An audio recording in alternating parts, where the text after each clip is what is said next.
Here's the big challenge of life. You can have more than you've got because you can become more than you are. That's the challenge. And of course the other side of the coin reads, unless you change how you are, you'll always have what you got. I have found in my experience that income does not far exceed personal development.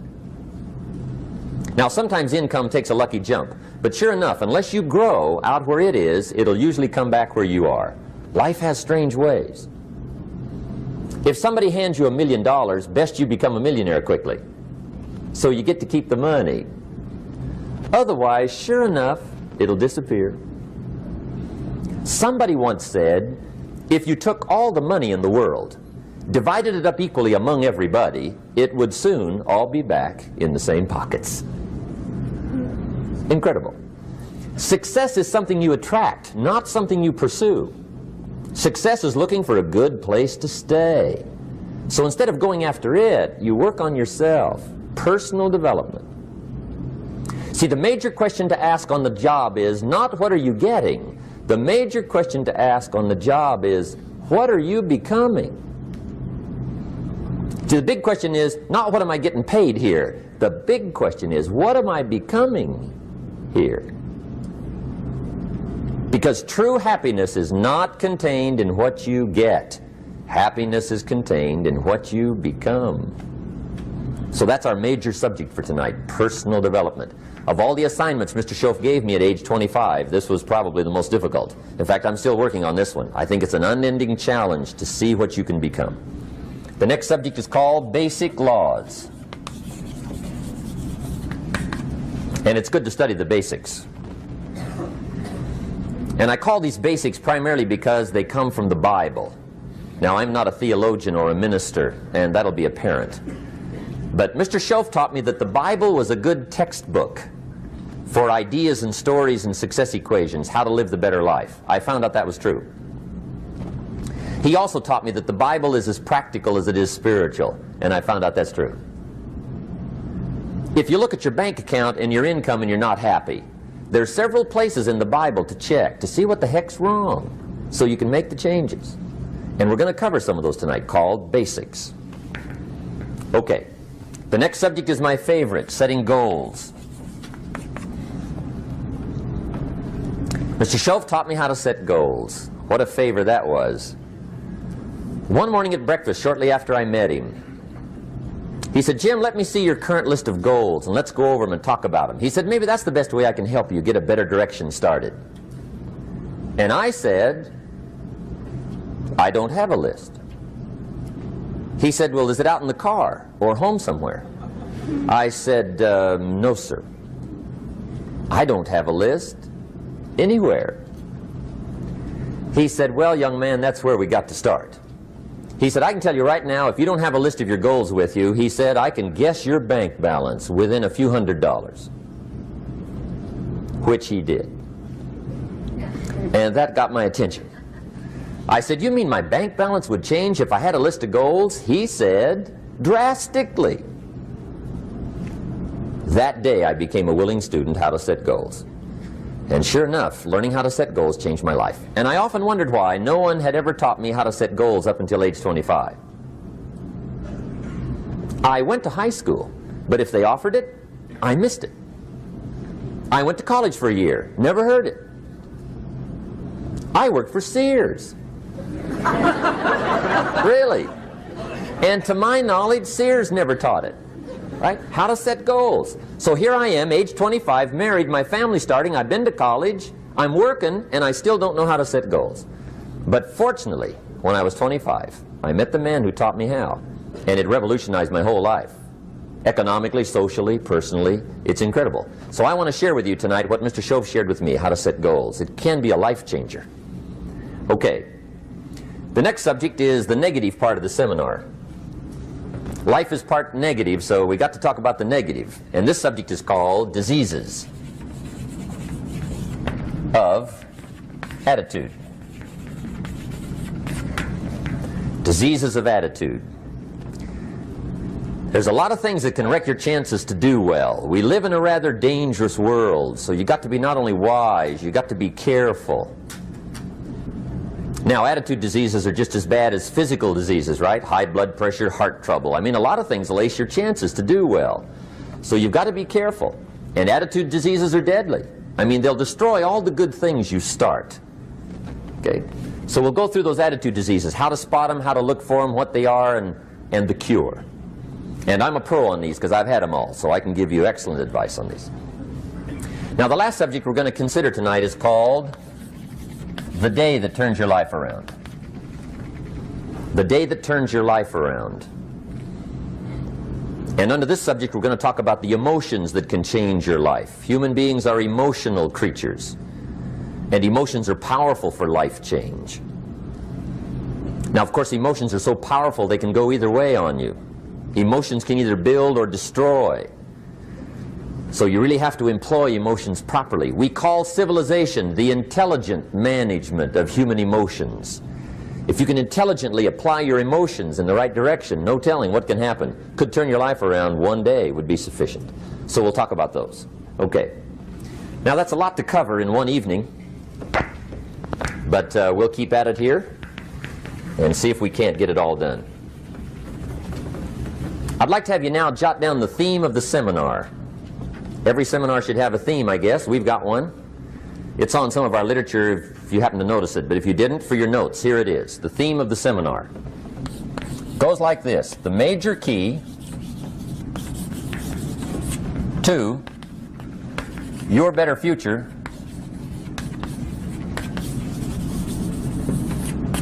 is you. That's the theme of our seminar tonight. The major key to your better future is you.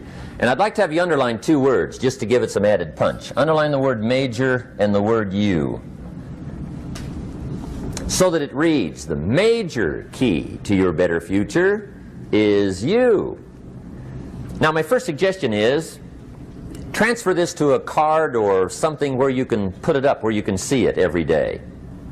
Preferably put it up where you can see it at the beginning of the day, before you go off to put the day together. This is a good phrase just to glance at, to keep in mind as you're putting the day together.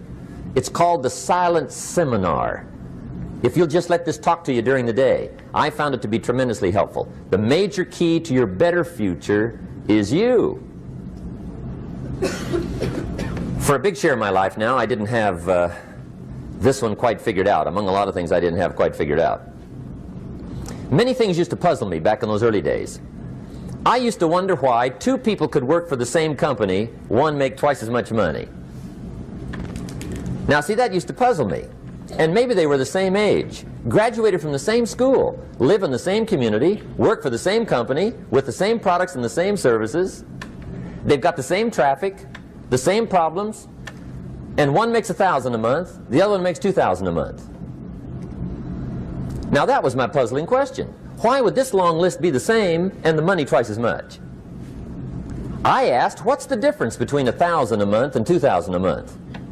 And I don't mean $1,000 a month, right? I could figure that out. But what makes the difference? Why would one person do twice as well, 3 times as well? Speaking economically. Now, I know there's more than one way to do well. I understand that.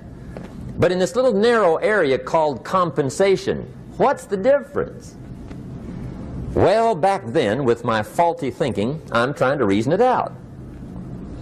I thought, well, maybe time makes some of the difference, right? Some people do better because they have more time. I used to say, Harold ought to be able to do well. He's got a lot of time. If I had all of Harold's time, I could do well. Now, that's got to be dumb, right? Number one, you can't get somebody else's time. A guy says to me one time, he says, you know, if I had some extra time, I could make some extra money. I said, then forget it. There isn't any extra time. Hey, when the clock strikes 12 midnight, that about wraps it up, right? I mean, you can look around the gongs there for a little more, but it's over. You say to the guy, what are you doing? He says, I'm looking for extra time. See, they'll come and take you away, right? There isn't any more time. Now, if you can't get more time, which you can't, what could you get more of that would make a difference in economic results? And here's the key word. Make it a part of your notes. We're going to consider it tonight. The word is value.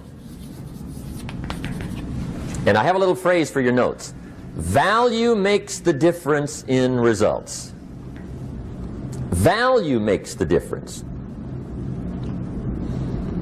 You can't get more time, but you can create more value. Now here's the first lesson of economics. Everybody should learn it from the time they're old enough to understand what a dollar means, how to earn one, how to get one, how to keep one, what to do with it. First lesson of economics. We primarily get paid for value. That's lesson one. Bringing value to the marketplace, that's how you get paid. You don't get paid for the time. I know it takes time to bring value to the marketplace, but you get paid for the value, not the time. Now, since that's true, here's one of the key questions of the evening. Is it possible to become twice as valuable at the marketplace and make twice as much money in the same time? Could you become 3 times as valuable?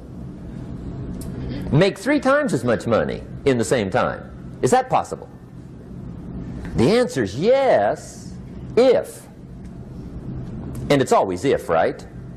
Life is known as the big if.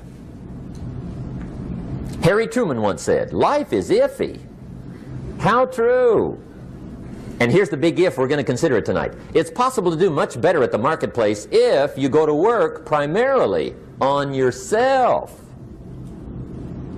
And that's the theme of our seminar tonight. Learning to work primarily on yourself. People have asked me for the last 24 years, how do you develop an above average income? And the answer is, become an above average person. Develop an above average handshake. Some people want to be successful, they don't even work on their handshake. As easy as that would be to start on. They let it slide, they don't understand. Develop an above average smile. Develop an above average excitement. Develop an above average interest in other people. Develop an above average intensity to win. See, that'll change everything. Probably one of the most frustrating experiences in life is looking for an above average job with above average pay without becoming an above average person. It's called frustration.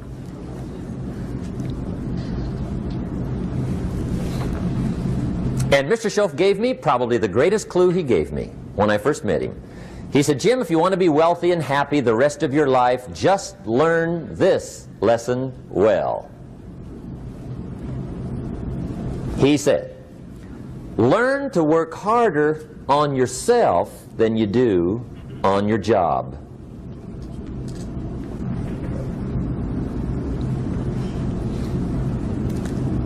Then Mr. Schoaf gave me probably one of the most important clues among so many things he taught me, but this was in those early days. Mr. Schoaf was very kind, but he was also very abrupt. And he had these interesting questions to ask. I'm giving him a little rundown one day on how things hadn't worked out for me. He said, Mr. Rohn, I've got the answer for you if you will listen carefully. And listen carefully I did that day and for the next 5 years. If somebody's wealthy and happy, you gotta listen. He said, Jim, I've only known you a short time. But he said, it's already my honest opinion that for things to change for you, you've got to change. That wasn't quite the answer I was looking for.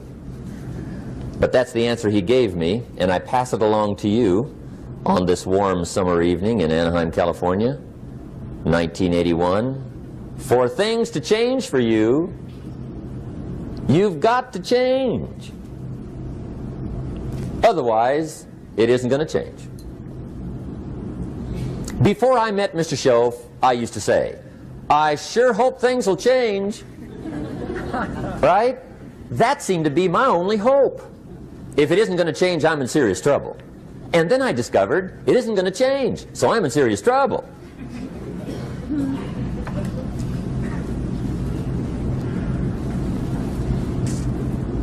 See, I can tell you what the 80s are going to be like. You have dropped into the right place. I did a seminar one time for Standard Oil executives and management in Honolulu. And we're having a conference one day on this big conference table.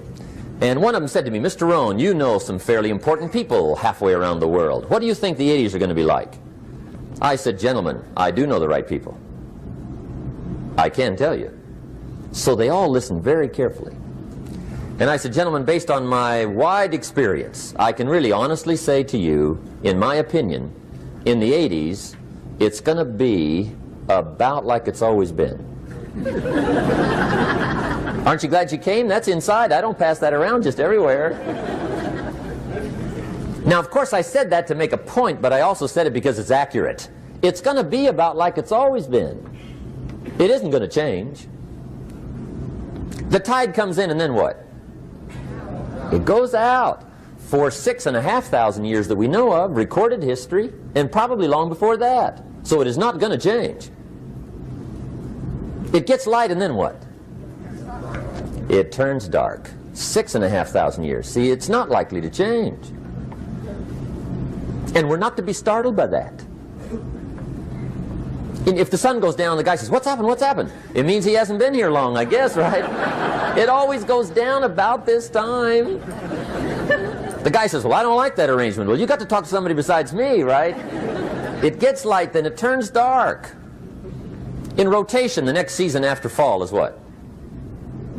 Winter. Pray tell, how often does winter follow fall? Every year regularly for the last 6,500 that we know of. See, it is not going to change. Now, some winters are long, and some are short, and some are hard, and some are easy, but they always come right after falls. It isn't going to change. Sometimes you can figure it out, sometimes there's no way to figure it out. Sometimes it goes well, sometimes it gets in a knot. Sometimes it sails along, sometimes it gets in reverse. See, that's not going to change. The last 6,000 years reads like this: opportunity mixed with difficulty. That's how it reads. It isn't going to change. The man says, well, if it isn't going to change, how will my life ever change? Answer, when you change. And whether I'm talking to high school kids or business executives, my message is always the same. And it goes like this: the only way it gets better for you is when you get better.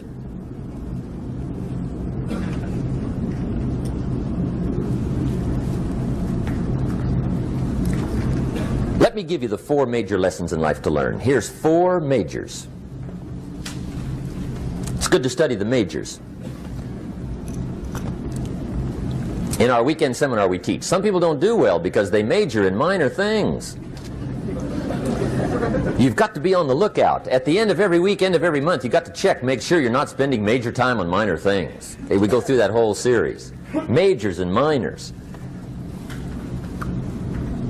Now, let me give you 2 phrases before we get to the 4 majors. This will set it up and you'll see where I'm going. 2 key phrases for your notes. Here's the first one. Life and business is like the changing seasons. That's the first phrase. Life and business is like the changing seasons. One of the best ways to describe life, it's like the seasons. Frank Sinatra sings, life is like the seasons. Now here's the second phrase. Very important. You cannot change the seasons, but you can change yourself. You can't change the seasons, but you can change yourself. And see, that's how life gets better for you, not by chance, but by change. Now, here's the 4 major lessons in life to learn. I've got my first book finished, came out a couple of weeks ago. This is in it, the 4 major lessons in life to learn. Here they are. Number 1, learn how to handle the winters. That's lesson 1. They come right after falls, with regularity. Some are long, and some are short, and some are hard, and some are easy, but they keep coming. You must learn to handle the nights. They come right after days. You must learn to handle difficulty. It comes right after opportunity. You must learn to handle recessions. They always follow progressions. For the last 6,000. See, it isn't going to change. The lesson you must learn is how to handle it. And there's all kinds of winters, right? The winter when you can't figure it out. The winter when it all goes smash. The winter when it turns belly up. The winter when it won't work, when you've run out of money and you've got a broken heart. See, those are winter times. There's all kinds. Economic winters, social winters, personal winters. When your heart is smashed in 1,000 pieces and the nights are unusually long, your prayers seem to go no higher than your head. It's wintertime. Barbara Streisand sings, "It used to be so natural to talk about forever, but used to be's don't count anymore. They just lay on the floor till we sweep them away. You don't sing me love songs, and you don't say you need me, and you don't bring me flowers anymore." A song of winter. But see, the disappointments come. Those are normal. That's part of life. But the question is, how do you handle it? How do you handle the coming winters and the disappointments and the downtimes? Well, you can't get rid of January by tearing it off the calendar.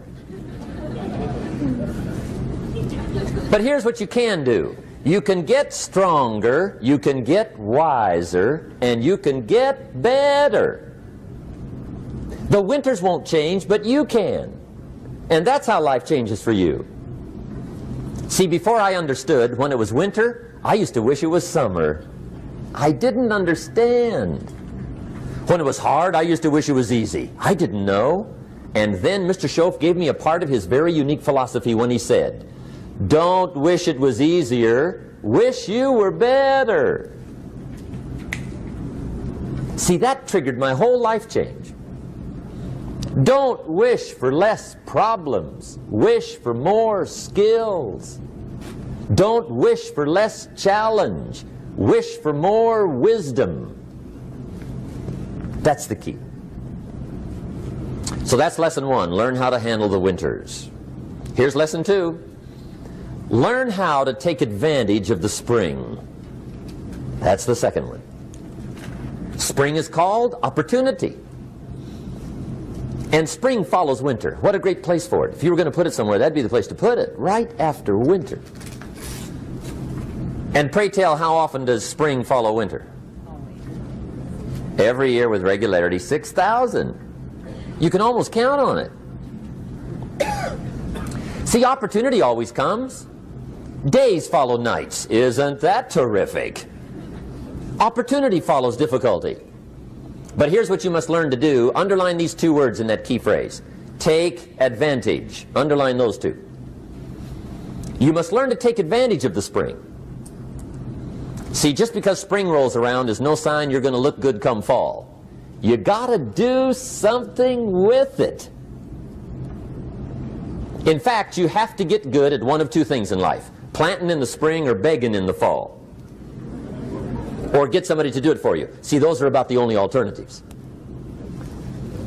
Now here's what else you must do. Take advantage of the springs quickly, because there's only a few. Just a handful of springs have been handed to each of us. They don't come forever. Life is fairly brief. So you got to read every book you can get your hands on what to do with your springs while they're here. And take advantage, they soon run out.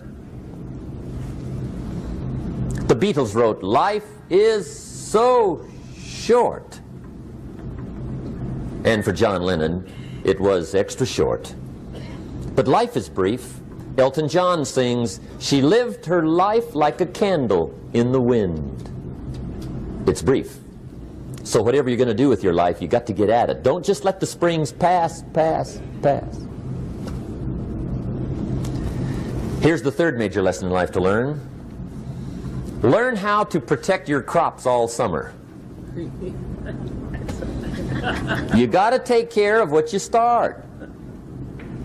Sure enough, as soon as you've planted your garden in the spring, the busy bugs and the noxious weeds are out to take it. And here's the next bit of truth. They will take it unless you prevent it. And that's the third major skill to learn. You've got to learn to prevent the intruder from taking all the good you start. It's one of the challenges. Here's two key phrases under number 3.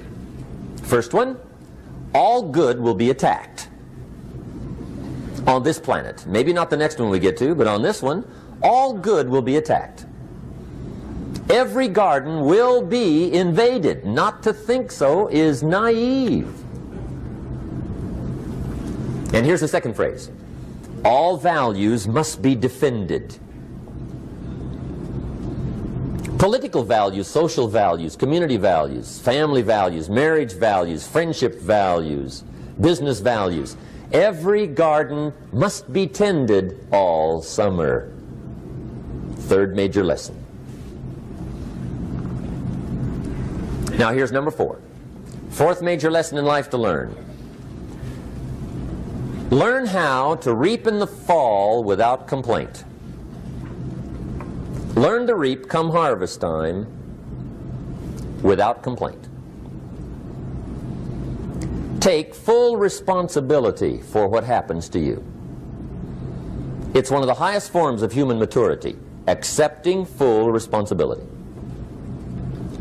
It's the day you know you've passed from childhood to adulthood, the day you accept full responsibility.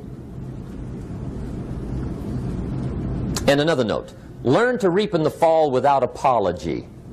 Without apology if you do well, and without complaint if you don't. That's maturity. I used to have that long list of reasons why I wasn't doing well. To explain. You got to explain, right? Otherwise you're going to look bad. I used to have this funny list called Reasons for Not Looking Good.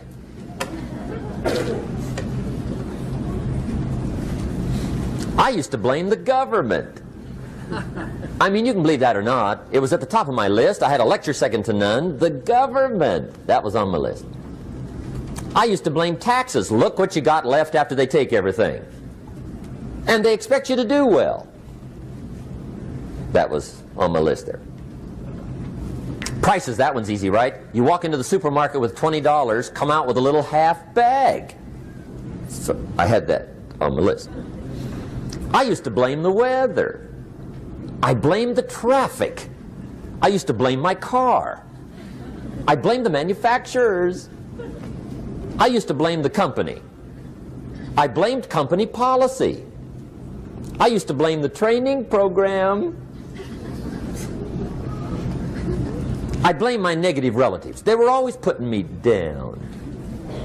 I blame my cynical neighbors. They're just selfish, looking out for themselves. Won't loan you money? They were on my list.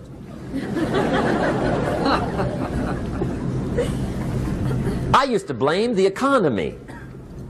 I blamed the community. That's a pretty good list for not doing well, isn't it? I thought it was good. I'll never forget one day, Mr. Schoaf was very kind, but he was also very blunt. And this was no exception. And I'm glad he was blunt. There's a lot of things I'd have missed if he hadn't have been blunt.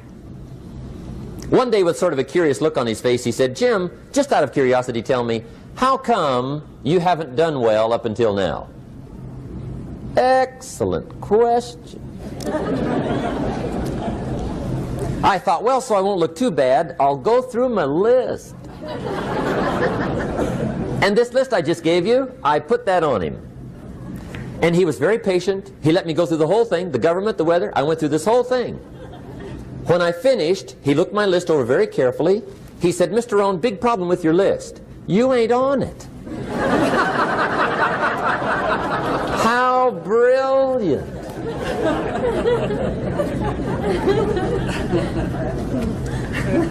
When I went to work for him a few months later, I learned very quickly to tear up my list, reasons for not doing well, and I threw it away. And I got me a fresh piece of paper. And I put one word on it. Me. There's a Black Heritage spiritual that says, it's not my mother nor my father, nor my brother nor my sister, but it's me, oh Lord, standing in the need of prayer. See, I used to blame everything outside. And then let me give you a little philosophy that helped turn my life around. For your notes, here it is. It's not what happens that determines the quality or the quantity of your life. It's not what happens. And the reason is because what happens happens to about everybody. No different. The sun went down on all of us last night. A common event, a happening. And I found out that the same things can happen to two different people. One gets rich and one stays poor. Why is that? It's because it's not what happens, but rather it's what you do that changes everything. So that's a key phrase. It's not what happens, it's what you do. What happens is about the same. You might put that in parentheses here. Same. What people do, that's what's different. Anything can happen, right? Everything can happen. I've heard all the stories. I've been one of the stories. Hey, we could all tell stories all night long, right? Happenings. Anything can happen. Have you heard of Murphy's Laws? Anybody here heard of Murphy's Laws? Okay, most of you have. Murph had these laws. One of them was, if anything can go wrong, it will. That's one of Murphy's Laws. He was not one of the great positive speakers of the day. But anyway, it's still true though, right? Anything can go wrong, everything can go wrong. For sure. I've fallen out of the sky so many times. Once to the tune of a couple of million. Devastating. Took me a while to survive that one. Now, it wasn't all that much, but it was all I had. Right? I mean, that's when it's much, right? When it's all you got. If you got 3, 2 go, you got 1 left, you ain't looking that bad. But when it all goes. Has anybody been there when it all went? Anybody? Come on, the rest of you liars. Go ahead. Hey, we've all been there, right? When it all went. Of course, it used to be a long time ago, right? When you ran out of money, got to 0, you were all through. Heck, now you can whistle right on by 0, right? I mean, they will bury you. That's what they will do.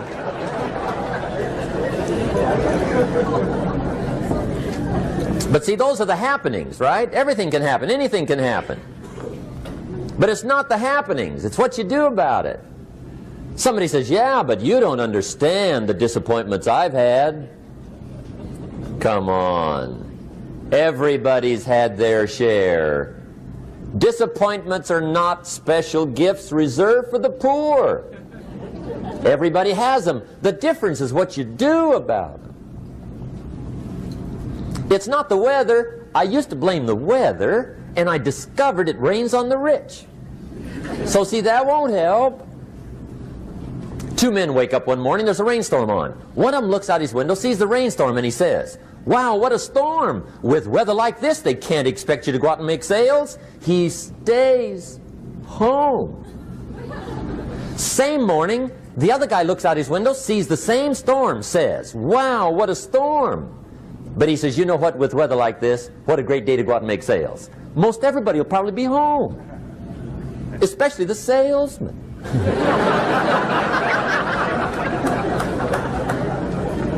See, that's the difference in how your life works out. It's not what happens, it's what you do. So here's one of the key questions of the evening. Starting tomorrow, what are you going to do that'll make a change in your life's direction? Good question. What are you going to do starting tomorrow that'll make a difference? Now see, if you don't do something starting tomorrow that'll make a difference, guess what? It's gonna be the same. And see, that way you can guess what the next 5 years are going to be like. Look at the last 5. Because the next 5 are going to be like the last 5 unless you, major key, tomorrow, change it all. Or change a little, or change something, or don't change. It's choice time. You can do whatever you want. But it's nice to know any day you wish you can change your whole life. What can you do starting tomorrow that'll make a difference? Good question. What can you do with economic chaos, massive disappointment? What can you do with a broken heart? What can you do when it won't work? Good question. So if I had a word with you tonight, one-on-one, just you and me. I think my personal advice to you would be, this year, 1981, reach down inside of you and come up with some more of those remarkable human gifts. They're there, waiting to be utilized. And then change anything for you want to change. And I challenge you to do that because you can change. If you don't like how it is for you, change it. If it doesn't suit you, change it. If it doesn't please you, change it. If it isn't enough, change it. And I challenge you to do that because you can change. See, you don't ever have to be the same again after tonight, only by choice. If you don't like your present address, change it. You're not a tree.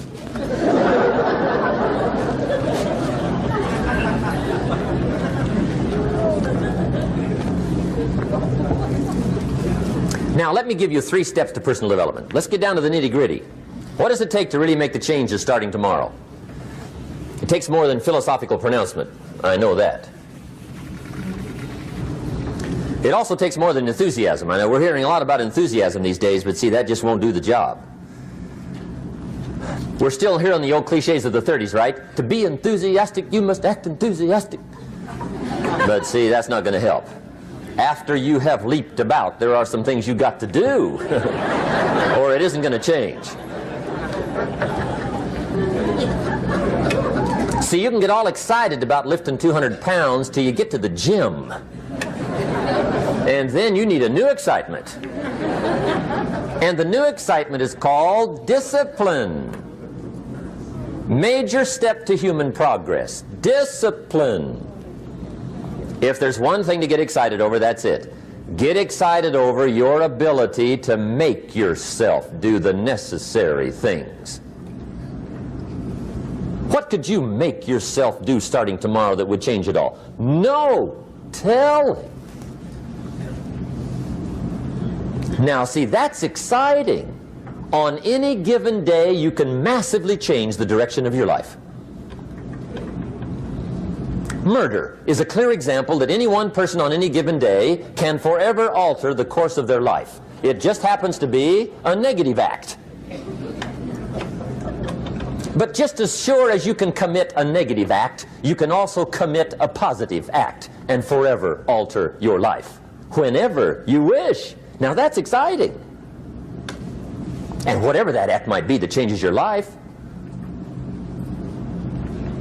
The guy finally takes a shotgun to his car and blows out every window, destroys every tire, puts 100 rounds in this shabby old thing. And he says, I have driven this embarrassing thing for the last time. And not only will I never drive it again, nobody else will ever drive it again. And he lets that shuddering thing stand there for a while as a monument to the day he said, today my life changes. Now who can do that? Anybody. When can you do it? Whatever day you pick.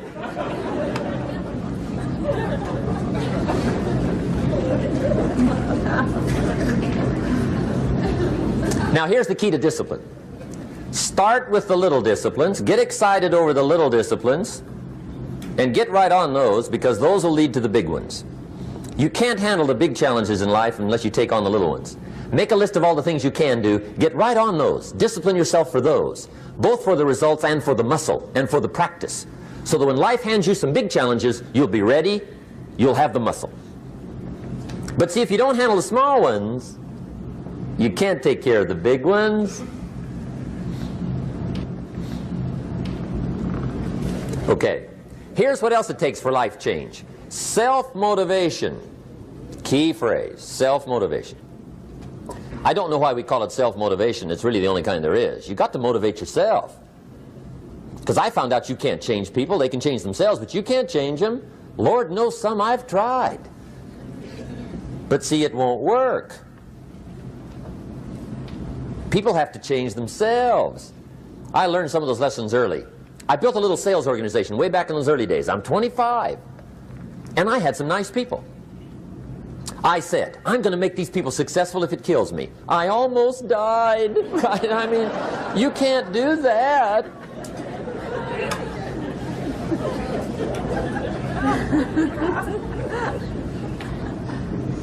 See, I've discovered this. Good people are not trained, they're found.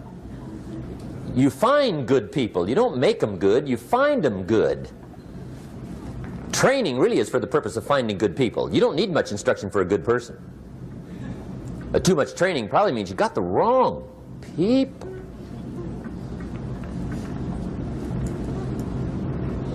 So you got to find the right people. That's the key to getting a good job done. One of the major things we learn in management, lesson 1, don't send your ducks to Eagle School.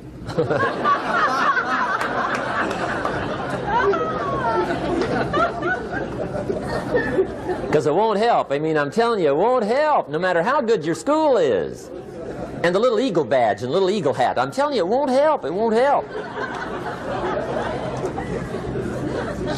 You can tell whether your school's done any good, right, is when it's over, right? The duck goes for his first rabbit and makes him a friend. You say, no, no, no. Anyway, so it takes self-motivation to really alter your life. And you don't want to give self-motivation away to somebody else and make it somebody else motivating you. The guy says, boy, if somebody just come by and turn me on. What if they don't show up? Right? See, you got to have a better plan for your life. Okay. Now, if you're excited and you're ready to change, let me give you 3 steps to start life change that can change your life, your personality, your lifestyle, everything can change. Here's the steps. Number 1, find out how things work. The first key to doing better is find out. To change your life, really, you need ideas. There isn't anything an idea can't change. And Schoaf taught me the major problem is lack of an idea, not a problem. At first I didn't have any money. I said to Mr. Schoaf, I don't have any money. He said, that's not a problem. Now see, up until then I always thought it was. Right? I was confused. He said, no, no, the problem is lack of an idea on how to create money and wealth. It isn't lack of money, it's lack of ideas. So if you get the ideas, see, you can change anything. Now to get ideas, you need a constant study of finding out.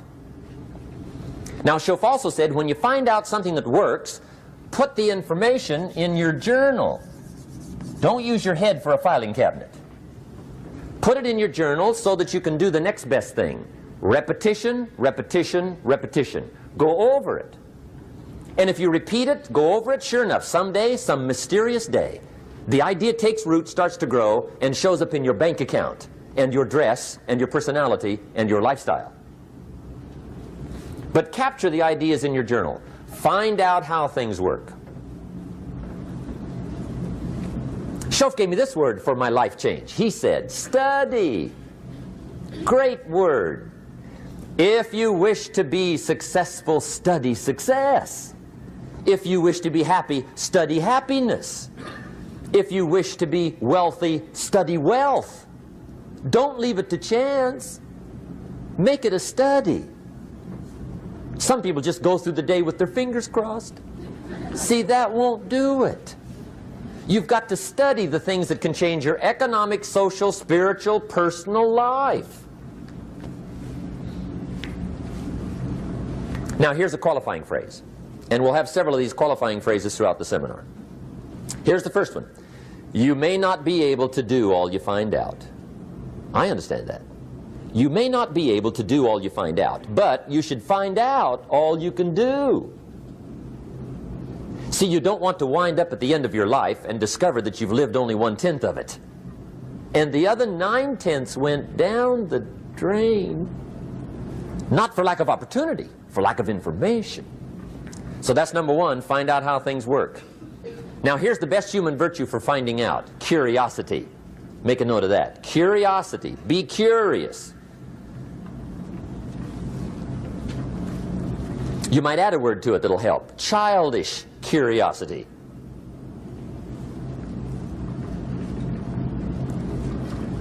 What will kids do if they want to know something bad enough? Bug you. That's the phrase. They can ask 1,000 questions. You think they're through? They got another 1,000. They'll drive you to the brink. It's a virtue.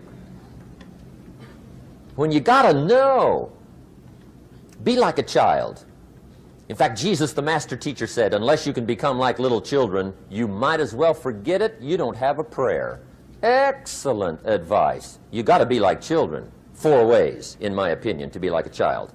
Number 1 is curiosity. Number 2 is excitement.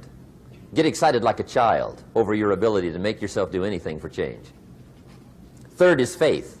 Have faith like a child. Adults are too skeptical. And 4th is trust. Trust is a childish virtue, but the rewards are incredible. So be like a child. Now, if you're curious, let me give you 3 ways to find out how to change anything. Any life direction, any dimension. Here's 3 ways to find out how to change anything. Number 1 is to read. Become a good reader. All of the successful people I know and work with around the world, they're all good readers. Curiosity drives them to read. They got to know. They just read.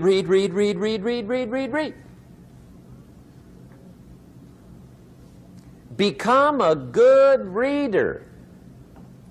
Now, that's my opinion. Listen to the other lecturers and listen to me and make up your own mind. Don't be a follower. Be a student. Okay? I say, really, for life change, you got to read. One way to learn is from your own experiences, but another way to learn is from other people's experiences. See, one book might save you 5 years if you read it. Did you know there's books on how to be stronger, more decisive, be a speaker, be a leader, have a better effect on other people, develop your personality? Did you know there's books on that? And people don't read them? How would you explain that? And they can read. Did you know that hundreds of successful people have written their stories in books and they wrote down how they did it and people don't read it? How would you explain that? The guy's busy, I guess. You know, you get tied up. The guy says, well, yeah, you work where I work. By the time you struggle home, it's late. You got to eat a bite of supper, watch a little TV, get to bed. You can't sit up half the night reading. And the guy's behind on his car payment. Good worker, hard worker, sincere. But you got to be better than sincere and work hard. Otherwise, at the end of your life, you'll wind up cold, stony broke. You got to be better than a good worker. You got to be a good reader.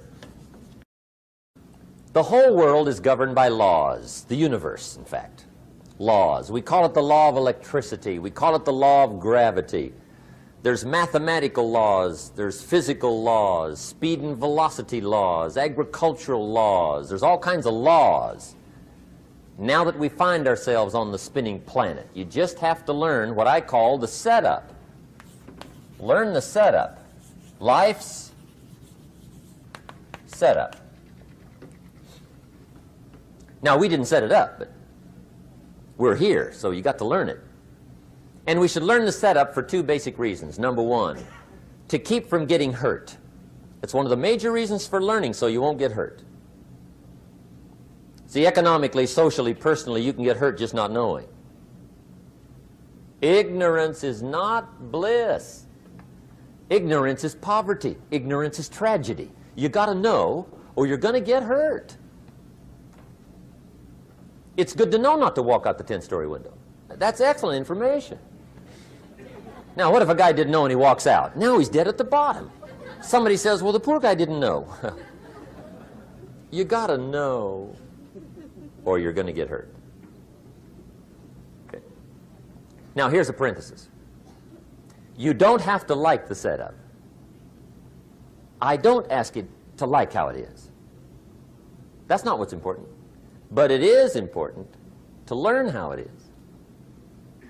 Okay? So you don't have to like it, but you should learn it. That's what I tell the kids, right? Make sure you get the information. What you think about it, that's up to you. What you're going to do with it, that'll soon be up to you. But make sure you get it.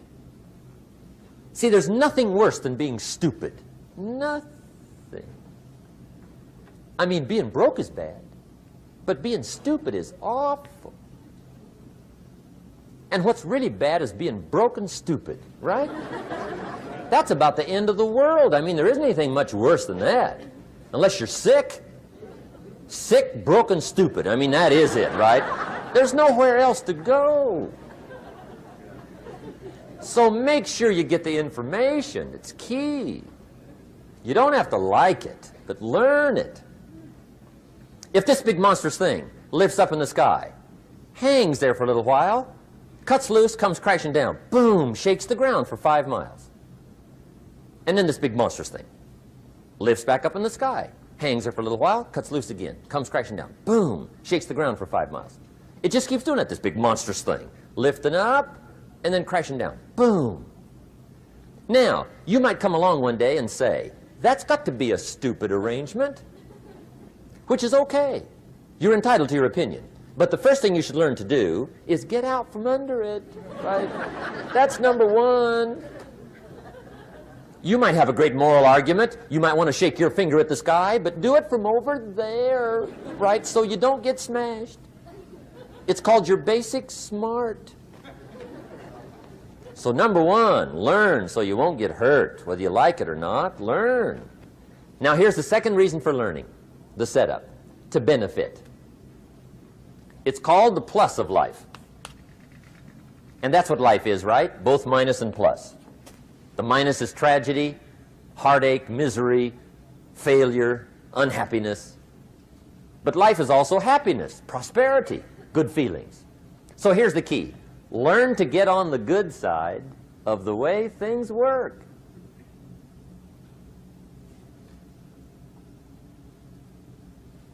Now here's 2 of the basic laws, and we'll take our break. Shof taught me these. They come from the Bible.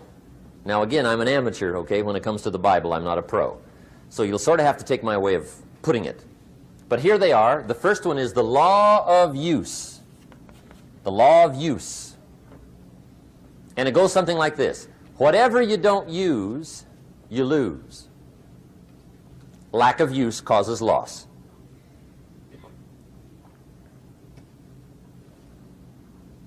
On this planet, maybe not the next one, but on this one, if you tie your arm to your body, leave it there long enough, you'll never use it again. It's over for the arm. Now, it may not be over, but it's over for the arm. The only way to keep the use of this arm is what? Keep using it. If you quit, you lose automatically. They don't bring it up for a vote. You lose automatically when you quit.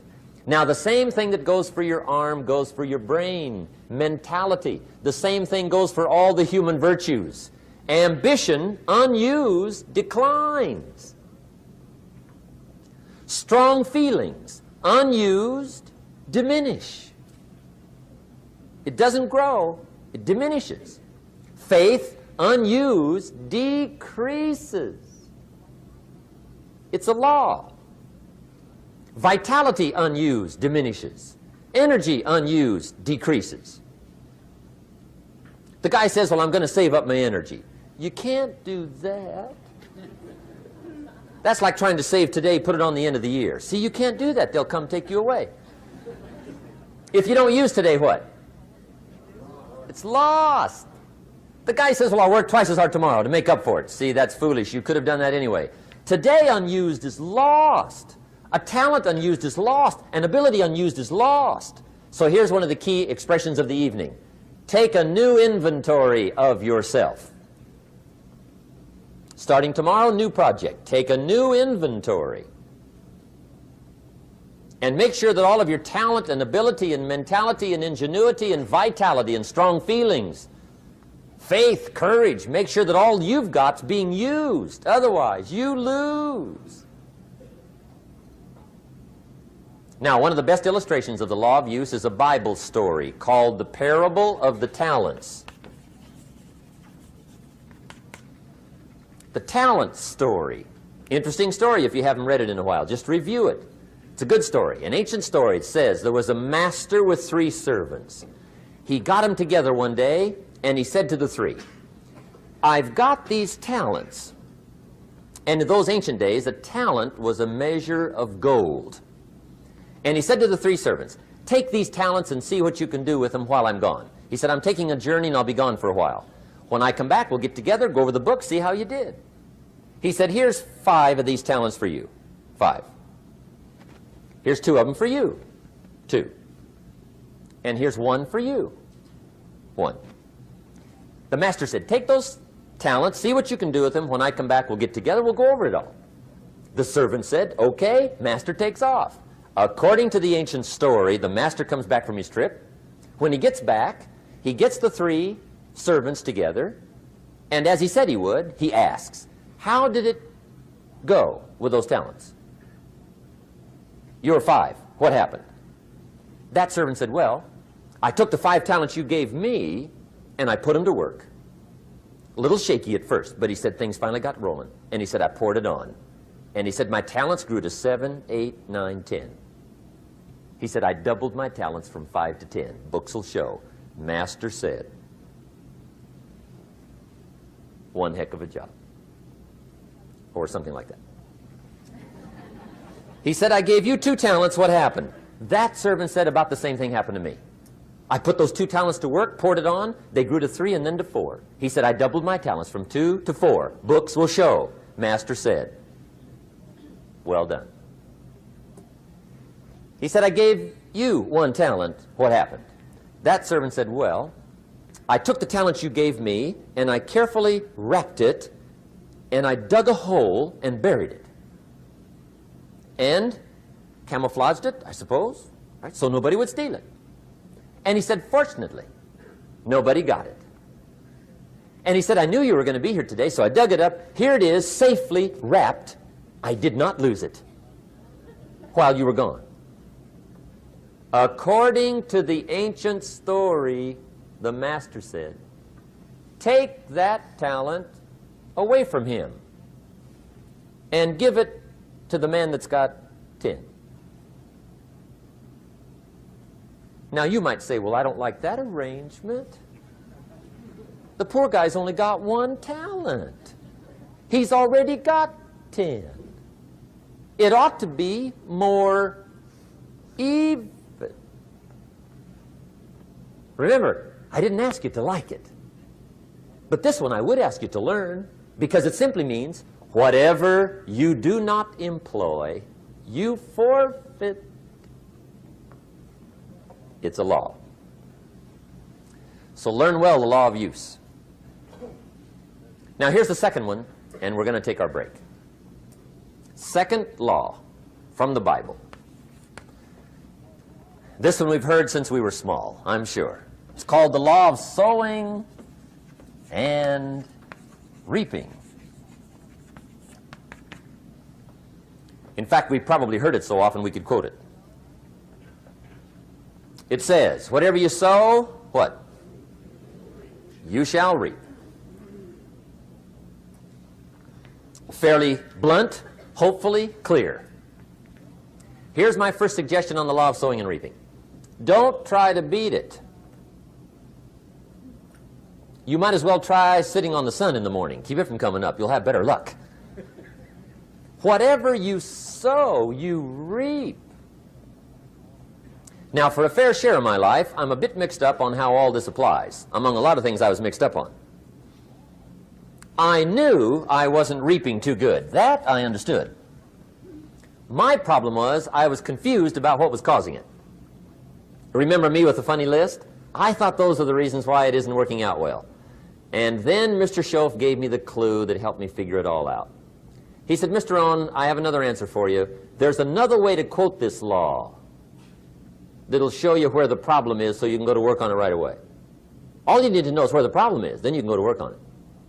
So he quoted me the law another way, and I found out what my problem was. Here's the way you quote the law. Whatever you reap is what you've sown. Now I knew what my problem was.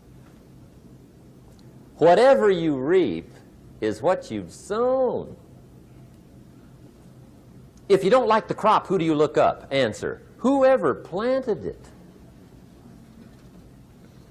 And where do you find who planted your crop? Answer, in the mirror. What I finally learned to do come fall was to go to the mirror. That's where you go. And if necessary, you say, a few skinny carrots? I got to be unimpressed. Where were you last spring? Asleep? Didn't you read the books? Did you break your hoe? Let me give you 7 key points to the law of sowing and reaping. Let's tick right down through the list of 7, and it'll be break time. 7 points to sowing and reaping. Here's part of the philosophy that really helped me to make some changes in life direction. Number 1, the law of sowing and reaping is negative. That's number 1, which simply means if you sow bad, you reap bad. Now, this is kind of 3rd grade, but it doesn't hurt to go over the basics. If you plant thistle seeds, you don't get pumpkins. Honest, no use looking for pumpkins. John says, how come no pumpkins? Come on, John. The law's negative. That's how come. Now, here's number 2. The law's positive, which simply means if you sow good, you reap good. If you plant pumpkin seeds, you don't get thistles. Not from pumpkin seeds. Mother Nature won't pull tricks on you over in the corner snickering and pushing you thistles and you planting pumpkin seeds. She won't do that. You will get pumpkins from pumpkin seeds, and the reason is because the law is positive. Now, here's number 3. I got excited when I found out the full dimension of this. See, you do not reap what you sow, but rather, you always reap much more than what you sow. So the 3rd key word is more. You don't get back what you put out. You get back much more than what you put out. And it works both positive and negative. On the negative side, it said, if you sow to the wind, you reap the whirlwind. So you've got to get ready for that, or you will be naive. See, anybody can, whether you will or not. See, that's the question. And here's a good question to ask. We are all buying somebody's plan. The question is, whose? Who's got you talked into doing what you're doing? Who's got you talked into your present plan? See, 10 years from now, you will surely arrive. The question is, where? But see, anybody, if you want to, can go searching for a good plan, pick it, and start working it. And sure enough, as the time passes, as it surely will 5 years from now, 10 years from now, then you'll be winding up wearing what you want to wear, driving what you want to drive, living where you want to live, become what you want to become. But now's the time to fix the next 10 years. And who can? Anybody. Here's number 6. The 6th key to sowing and reaping. This is leveling with you now, as we promised to do. There's one thing better than the truth, and that's the whole truth. And here's part of the whole truth of the law of sowing and reaping. Number 6 is, you could lose. There are times when you just lose, no matter what you do. It's that kind of planet. You reap what you sow, yes, but... What does that mean, yes, but? Well, the farmer plants his crop in the spring, takes care of it all summer, loves his family, works 10, 12 hours a day, 6, 7 days a week, is an honorable man. Come fall, he's got a beautiful crop, and he deserves every bit of it. But the day before he sends the combines into the field, a hailstorm comes along and beats it all in the ground, which means you lose.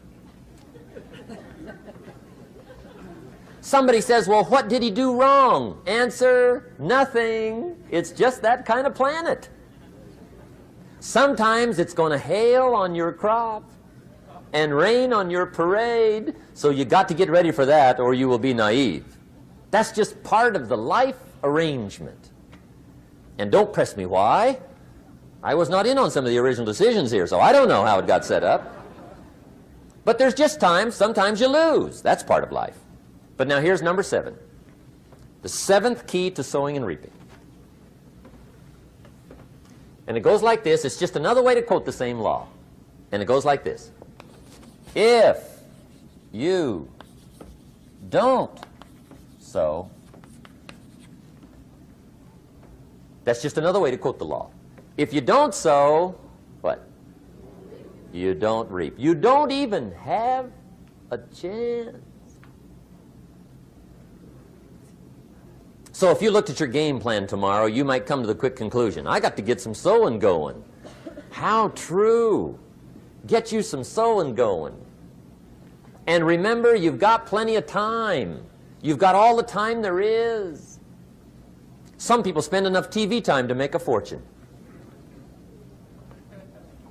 The latest article on television watching in this country, according to the latest article, the average television is on in this country in every household 7 hours a day, called the Big 7. I asked a guy one time what his TV cost. He said about $450. I said, you forgot to look at the price tag. He said, what do you mean? I knew he was a TV watcher. I said, that television costs you, in my opinion, at least $12,000 a year. To watch it, not to own it. Owning it's cheap. Watching it is what's expensive. And I said, hey, $12,000 a year is too much to pay to watch TV. That's too much. Pay a little, but not $12,000. And he's the guy that said, I hope pay TV never comes.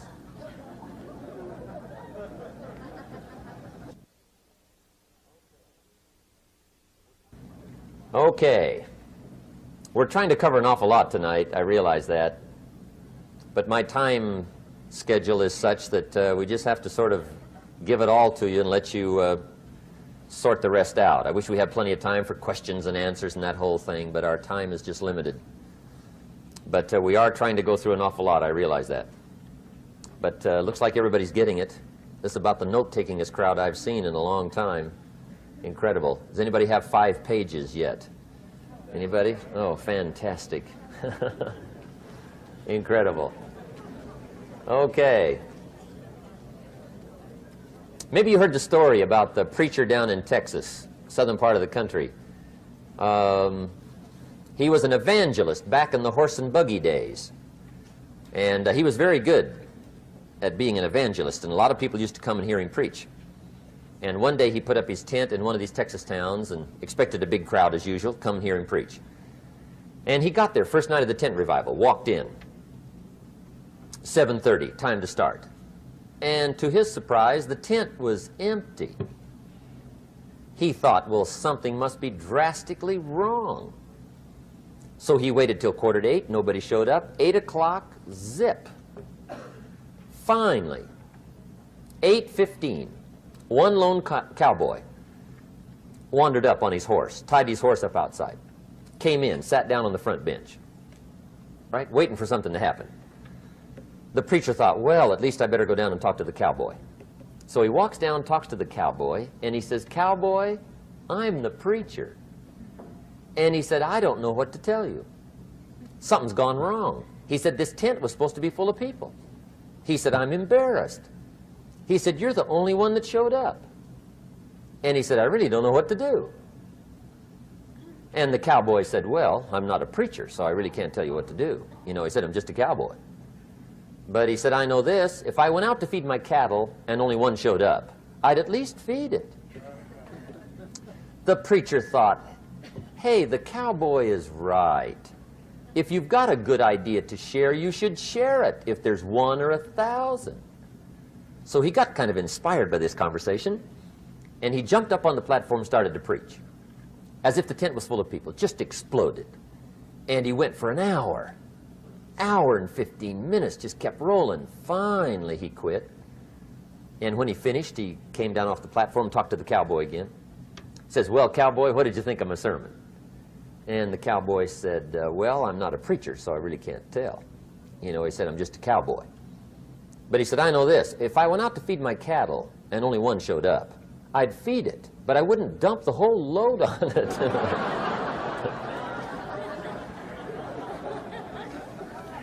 So anyway, if it seems like we're dumping the whole load tonight, I guess we are. But gosh, everybody's doing well. I'm having a good time. I appreciate the response here tonight. Okay, the next subject is setting goals. Let me show you what turned my life every way but loose.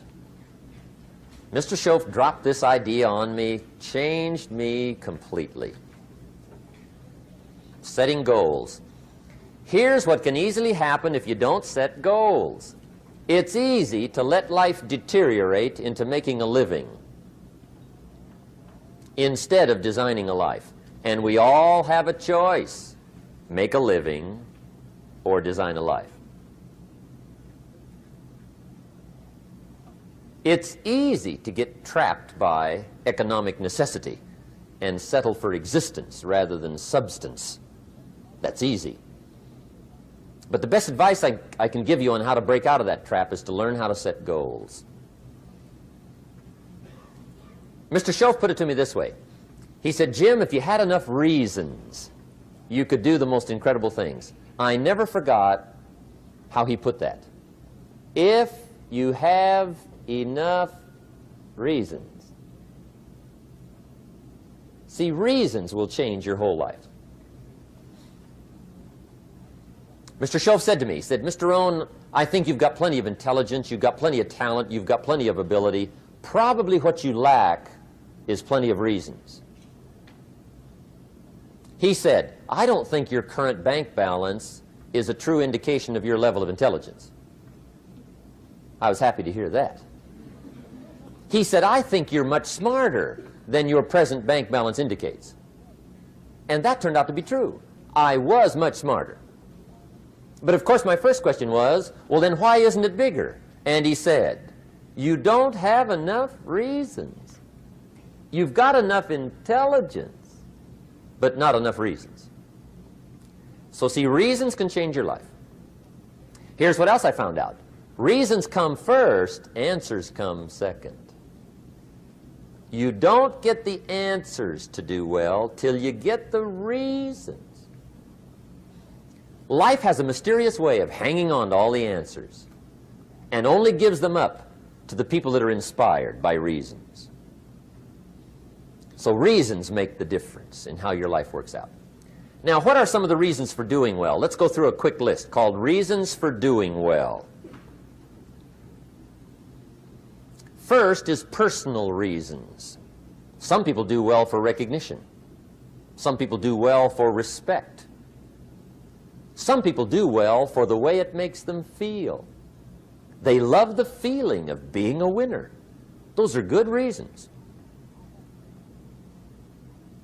I have some millionaire friends that keep working 10, 12 hours a day, making more millions. And it's not because they need the money. It's because they need the joy and the satisfaction and the pleasure that comes from being a constant winner. And see, it's not just the money anyway. It's the journey, not the money. Once in a while somebody says to me, boy, if I had $1 million, I'd never work another day in my life. That's probably why the good Lord sees to it they don't get their million, right? They'd quit. They'd quit. Okay. Next is family reasons. Some people do extremely well for other people, and that's powerful. Human beings can greatly affect each other. Sometimes we will do things for somebody else we will not do for ourselves. We're made that way. I met a man one time who said, Mr. Rohn, to do all the things I want to do with my family around the world, he said, I got to have at least $250,000 a year. I thought, incredible. Could a guy's family affect him that much? And the answer is, of course. How fortunate are the people that find themselves greatly affected by somebody for personal achievement. And we are affected.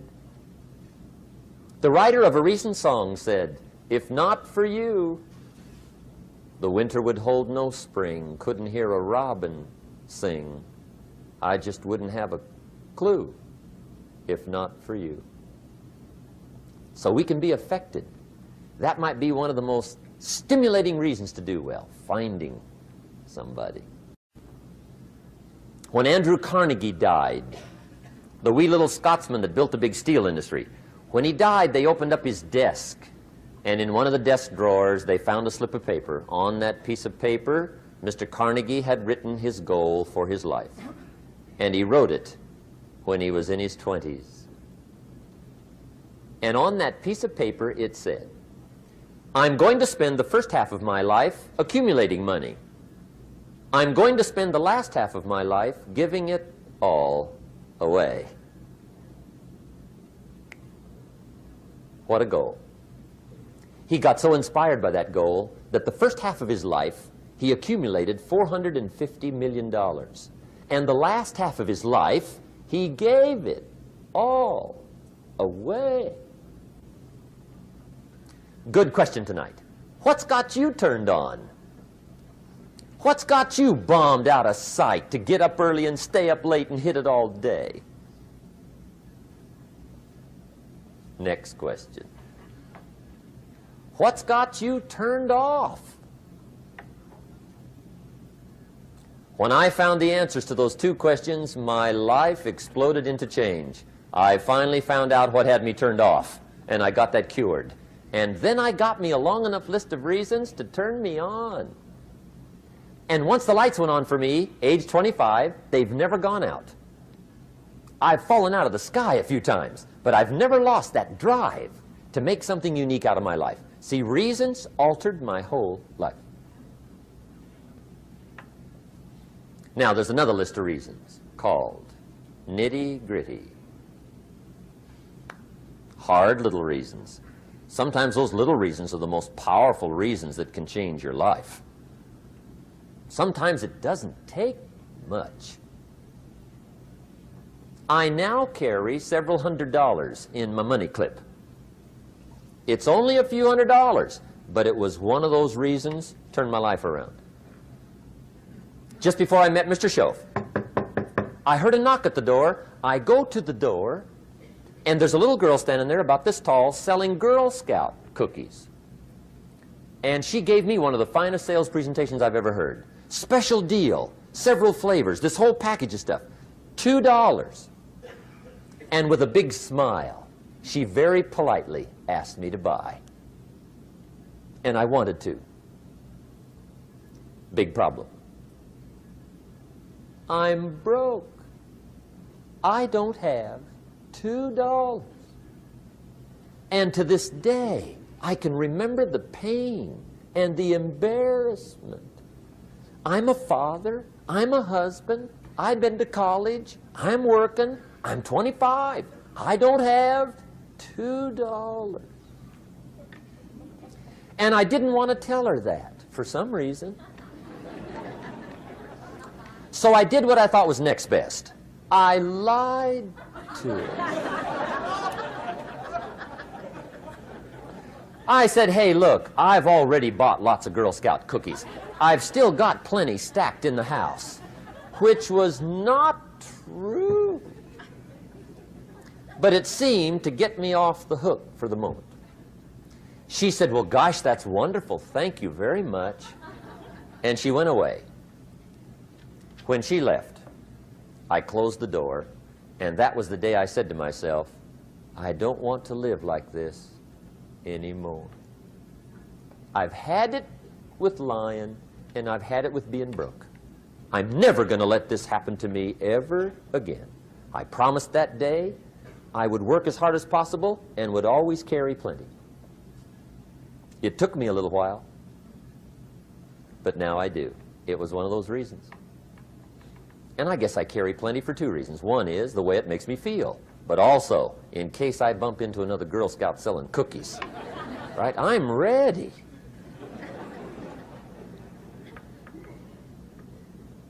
I walked out of the Bank of America one time up in Saratoga, California, where I used to live. Two little girls selling candy right outside the bank. Good place. Some girls' organization they're working for, right? I come walking out of the bank. This first little girl walks up to me. She said, "Mister, would you like to buy some candy?" I said, "I probably would. What kind is it?" She said, "It's almond roca." I said, "My gosh, that's my favorite." She said, "Wonderful." I said, "How much is it?" She said, "It's just $2. I thought, incredible. I said, "How many boxes of that candy have you got?" She said, 5. And her little friend was standing there. She was selling candy too. I said, "How many boxes have you got?" She said, "I've got 4. I said, "That's 9. I'll take them all." They said, "Really?" I said, "Yeah, it's my favorite. I've got some friends. I'll pass them around." They got so excited, put all this candy together. I reached in my pocket, gave them the $18. When I've got the candy and they've got the money, that first little girl looks up at me. She says, "Mister, you are really something." How about that? Can you imagine only spending $18 and have somebody look at you in the face and say, "You are really something"? Now you know why I carry heavy, right? I'm not going to miss anymore. It was just one of those reasons. Helped to change my life. One of my nitty-gritty reasons was budget finance. Budget finance used to grind my soul. Way back in those early days, I had fallen for one of those consolidation loans, where you take all your little hard-to-pay bills, put them into one big impossible-to-pay bill, right?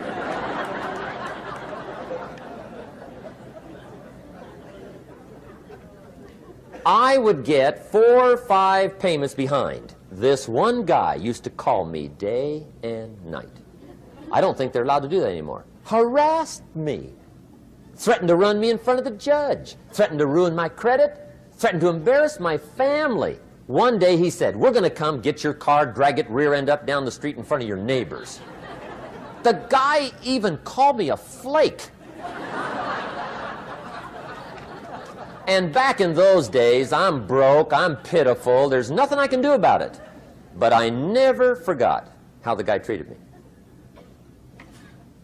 And when I met Mr. Schoaf and I got my life straightened out and the money started to flow, that was one of my first projects, budget finance. I poured it on day and night. I finally put all the money together I owed him, which was considerable. I picked a day for the payoff. And when the payoff day came, I put the money in small bills in a big briefcase. And I walked into the budget finance office on Wilshire Boulevard in Los Angeles. The guy who harassed me so often, his desk was about 3 back. I walked right up to his desk, startled him. He wondered what I was doing there. It was the first time I'd been there since I borrowed the money, right? Without saying a word, I opened up this briefcase, dumped this pile of money all over his desk. I said, "Count it. It's all there. I will never be back." And I turned around and stormed out.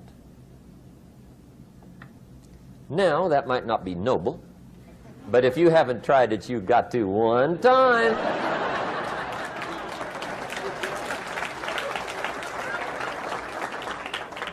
It can be the day that turns your life around. All you need is a reason that turns you on. One of my dear friends, Robert Depew, Bobby used to be a school teacher in Lindsay, olive capital of the world. Bobby taught school several years, got a little weary teaching school. One day decided he wanted to get into sales. So without telling anybody, he just up and quit his job teaching school and jumped into sales. When he did, his brother made fun of him, laughed at him, put him down, said Robert's lost his mind. Had a good job teaching school. Now he thinks he's a salesman. He's going to go down the drain, lose everything. Just put him down something fierce.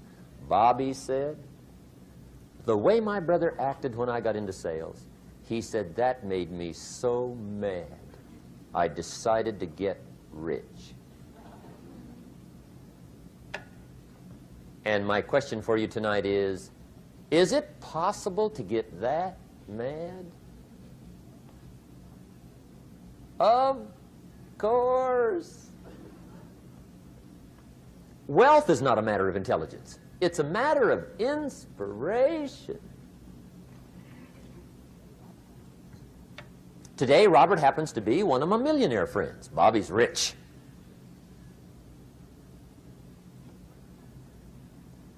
Frank Sinatra said one time, the best revenge is massive success.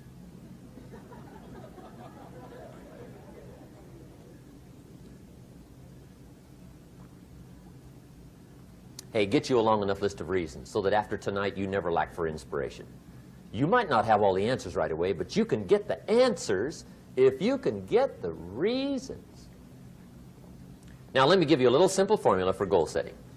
Okay?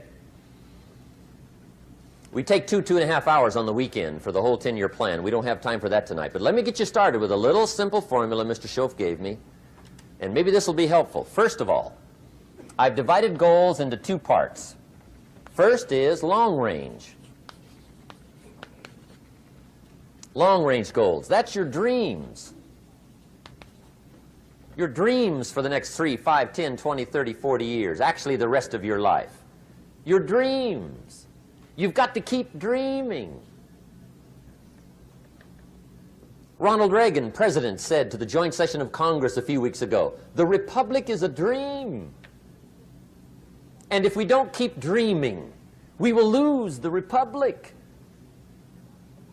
Your better future is a dream for yourself and for your family. Where do you want to go? What do you want to do? What do you want to be? What do you want to see? You've got to dream dreams. There's a Bible phrase that says, without dreams and visions, people perish. You've got to have something to go for that inspires the heart and the soul. Dreams. From the children of Sanchez, it says, take the crumbs from starving soldiers, they won't die. Take the bread from hungry children, they won't cry. But without dreams, we all will die. You've got to dream. Don't lose your dreams for yourself, for your future, for your family. The dreams of love and enterprise and travel and doing things, becoming something unique on your journey here. Don't lose your dreams. Do some dreaming. That's long-range goals. You've got to have those. So that's number 1. Here's the second part of goals, short range.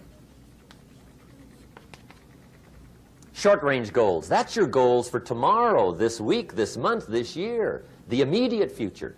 We call these confidence builders. Because if you set up something short-range, go for it. Get it. Latch onto it. Work hard. Accomplish it. That starts building your strong feelings to go for your dreams. Now, I've divided goals into 3 categories. Here they are. Number 1 is economic. That's your goals for money, income, business, profits, production. Economics. Make sure you've got your economics well planned. Economics plays a major role in everybody's life. Economics is major, which means it ought to be meticulously well planned for tomorrow, this week, this month, this year, long range. What if you asked somebody tomorrow if you could see their meticulously well-planned list of economic goals? What would they probably say? They say, you some kind of a nut? You must be weird. Hey, I found out what success is. Success is doing what the failures won't do. Make sure you've got your economics well planned. It'll put you in the top 5%. One of the key little subjects we talk about on the weekend is the 7 fundamentals for wealth and happiness. And that's one of them, well-planned economics. It's a fundamental if you want to do well. Join the top 5%. Anybody in this room can join the top 5%, if you will. Okay. Now here's the second category of goals, things. Make a list of the things you want. And on my list of things, now I put everything. Little things as well as major things. Doesn't matter how small it is, it goes on my list.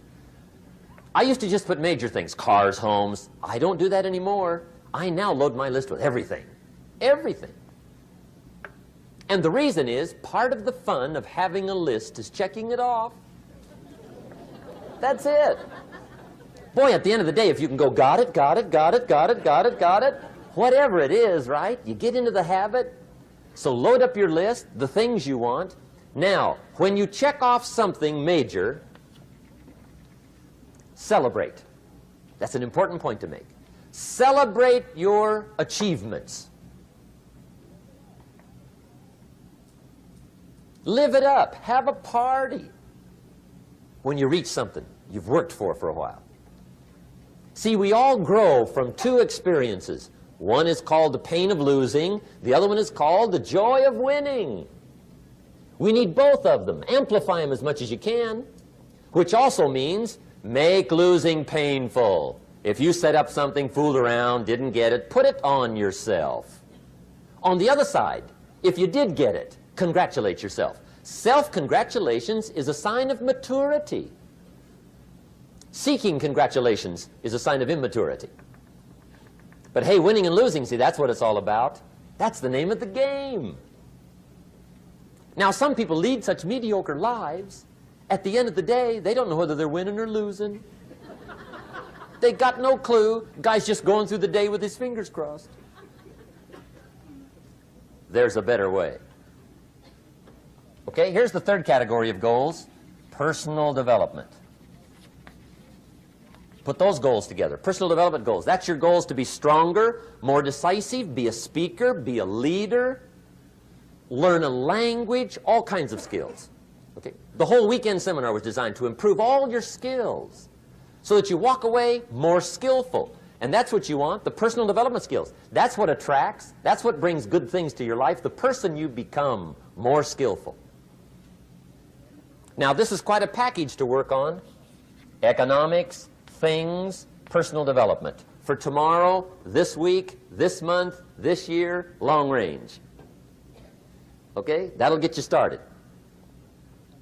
Now, here's the simple formula for setting goals. It goes like this. A, work on your goals. That's step one. Work on them. And I put the word work there deliberately. Setting goals is plain hard work. I don't want to kid you. We haven't come here tonight to kid each other. It's work. I know it's work. That's why a lot of people just let it slide. It's work. Many people work hard on their job, but they don't work hard on their future. They just let that slide. And the work involved is making plans. I know most people don't. I understand that, but don't let that be you. Guy says, well, yeah, you work where I work, but the time you struggle home, it's late. You've got to eat a bite of supper, watch a little TV, get to bed. You can't sit up half the night. Plan, plan, plan. And the guy's behind. Good worker, hard worker, sincere. But you've got to be better than sincere, working hard. You've got to be better than a good worker. You've got to be a good planner. Somebody once wisely said, the people who fail to plan are planning to fail. Well said. So work on your goals. Here's step two. Write your goals down. That's so important. I teach my staff around the world, put your goals in your journal. Because one of the major people you want to study is yourself. Say, here's the list of goals I put together 3 weeks ago. Here's the list of goals I put together 2 years ago. Here's some of the changes I made, rearrangement of my priorities. I scratched these off, I put these on, I've gotten these. Study your accomplishments, study what your desires are. Put them on paper, write them down. Here's another reason for writing your goals down. It shows you're serious about doing better. And to do better, you gotta get serious. You don't have to be grim, but you must be serious. Everybody hopes things will get better. Everybody hopes. Poor people hope. That ought to tell you something. It means the future does not get better by hope. It gets better by plan. I used to have the affliction called passive hope. It's an affliction. It's bad. Probably what's even worse than that is happy hope. Now that is really bad. That's bad. Happy hope. The guy's 50 and he's broke and he's still smiling. See, that's not good. So get serious about your goals. Put them on paper. Write them down. There's all kinds. His goals, her goals, their goals. Business goals, financial independence goals, family goals. I mean, there's so many things to work on this that if you don't get busy and work on it, sure enough, the time will pass. And sure enough, 5 years from now, you'll wind up where you don't want to be, wearing what you don't want to wear, driving what you don't want to drive, being what you don't want to be. Now's the time to fix it. Now, here's the third step to your goals. Check the size of your goals and the kinds of goals. How big they are, what kind they are, affects you. And here's one of the important phrases of the evening. Your goals are affecting you, whatever they are. Your goals affect your handshake. Your goals affect your attitude, personality. Your goals affect the way you walk, the way you talk, the way you dress. All day long, we're being affected by our goals. Now, some people have goals, but they have such lousy goals. The effect is bad. I asked a guy one time, what are your goals for this month? The guy said, look, if I could just scrape up enough money to pay these lousy bills. That was his goal. I'm not saying it isn't a goal. It's a goal, but it's such a lousy goal, the effect is bad. You don't jump out of bed on Monday morning and say, oh boy, another chance to go out and scrape up the money to pay my lousy bills. See, you don't do that. Usually you say, oh, not another Monday.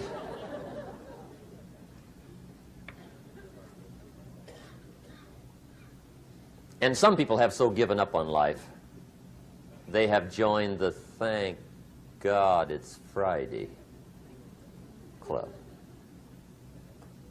How sad. Surely those are the same people, when life is over for them, will say, thank God it's over. Let me give you a Bible philosophy that teaches how to get whatever you want. That's the title of the next set of notes. How to get whatever you want. From the Bible. Now again, I'm an amateur when it comes to the Bible. I'm not a pro. But this I can quote, and I think that'll be sufficient. How to get whatever you want. Here's what it says if you're ready. It says, ask,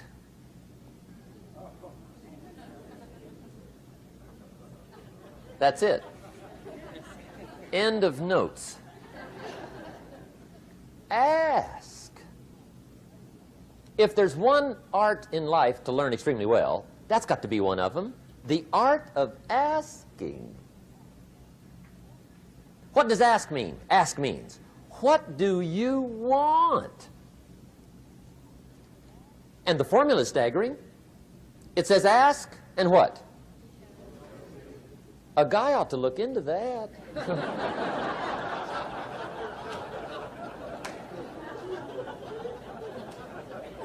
He says, yeah, but you work where I work. By the time you struggle home, it's late. You got to eat a bite of supper, watch a little TV, get to bed. You can't sit up half the night, ask, ask, ask. And the guys be, See, you've got to be better than a good worker. You've got to be a good asker. Now, let me give you 3 key points on asking and receiving. This can do it. Number 1, asking is the beginning of receiving. Asking starts a unique process, mental and emotional. I don't even know how it works. All I know is it works. It's like pushing a button and all this machinery starts working. I don't know how. It just works. There's a lot of things you don't need to know how. Just work them. Some people are always studying the roots. Others are picking the fruit. I mean, it depends on what end of it you want in on. Asking is the beginning of receiving, so start the process. Here's number 2. Receiving is not the problem. Receiving is automatic.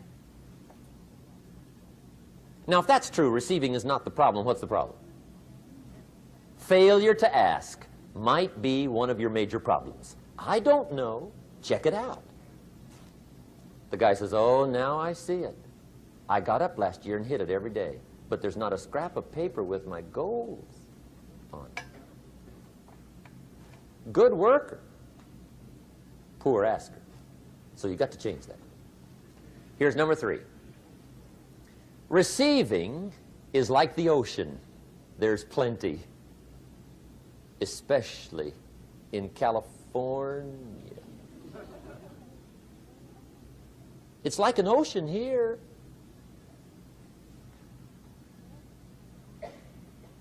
Success is not in short supply. It isn't rationed, and you stepped up to the window and it was all gone. No, no, no. It's like an ocean here. Now, if that's true, what's the problem? Well, some people go to the ocean with a teaspoon. Have you got the picture? See, what you want to do in view of the size of the ocean is trade your teaspoon for at least a bucket, and you'll look better down at the ocean. Kids won't make fun of you, right? Okay. Now, there's 2 ways to ask, and we'll wrap up goal setting. 2 ways. Here's number 1.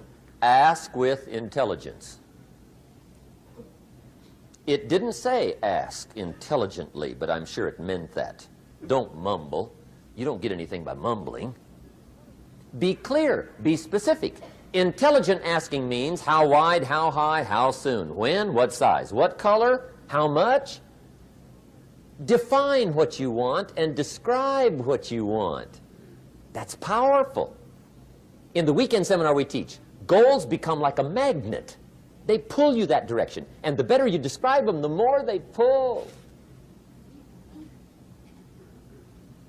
So ask intelligently. Here's number 2. Ask with faith. That's the childish part of the equation. Believe you can get what you want like a child. Not an adult. Adults are too skeptical. So the formula really reads, make plans like an adult and believe in them like a child. And the most incredible things will happen. Just try it for 90 days. Just try it. You can always go back to the old ways. Just try it. Just 90 days, 90 days. Now, here's the last qualifying phrase on goal setting, as we promised to qualify everything. And it simply goes like this. Remember, you won't get everything you want. And we've already studied the reason for that. Simply, sometimes it hails on your crop and rains on your parade. It's that kind of planet. So you won't get everything you want, but if you will work this goal-setting formula, you can get plenty for wealth and happiness. Okay, that's goal setting. We use it around the world. We recommend it. Now, maybe it won't work as well for you as it has for me. I don't know. Maybe not. But what if it did? You got to try. Okay. Here's the last subject, the day that turns your life around. Let me just quickly give you a list of 4 emotions that can change your life in one day. Emotions are powerful. Sometimes it doesn't take much to alter your whole life direction.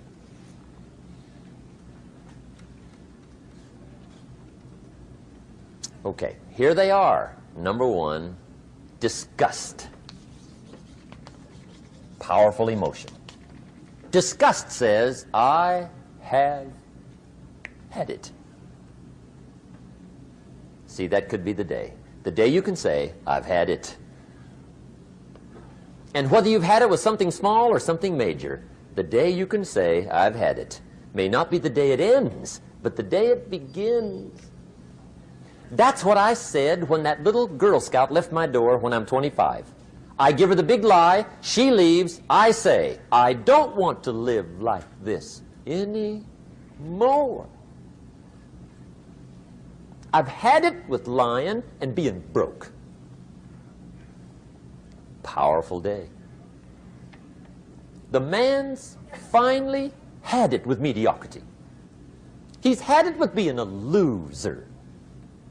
He's finally had it with those awful sick feelings inside, knowing his wife is at the grocery store looking at 2 cans of beans, one marked 37 cents, one marked 39 cents. And the guy sick inside knows his wife's going to buy the 37-cent can, and she doesn't even like the brand. Do you know why she's going to buy the 37-cent can? To save 2 cents. The guy sick inside finally says, I've had it. Being on my knees in the dust looking for pennies? We're not living like this anymore.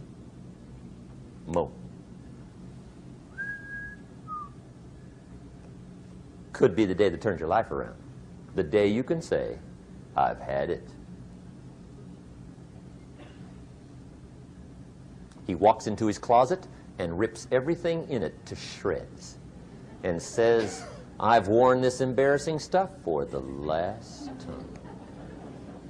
And not only will I never wear it again, no one else will ever wear it again.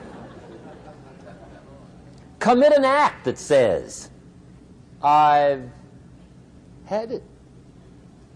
Powerful. Here's the next one, decision. And decision making is powerful. And it's emotional. That's those knots in the pit of your stomach, right? Waking up in the middle of the night in a cold sweat, trying to decide. We sometimes call it inner civil war. What shall I do? Well, for progress, you must decide. The best advice I can give you came from a wealthy friend of mine who said, if it's easy, do it easy. If it's hard, do it hard. Just get it done. If you went home tonight and in the next few days cleaned up a whole list of decisions, that might furnish enough inspiration for the next 10 years. I found this out many times after you've decided. Getting on with it is easier than deciding. Sometimes decision is the toughest part. Here's the next emotion, desire, wanting to bad enough. And I don't know how to tell you to want to. That's something you've got to come up with. There's 2 things I know about desire. Number 1, it comes from inside, not outside. You don't send off for it. Number 2, I know desire can be triggered by something. Who knows what it might be? Sometimes desire waits and sleeps for something to happen. Maybe it's a book, maybe it's a song, maybe it's a sermon, maybe it's a lecture, a seminar, maybe it's the conversation of a friend, a happening, an event. Who knows? The best advice I can give you is what I give my staff. It goes like this: welcome every human experience. You never know which one is going to turn it all on. Even the bad experiences. Sometimes from the bitterest experience comes the greatest awakening.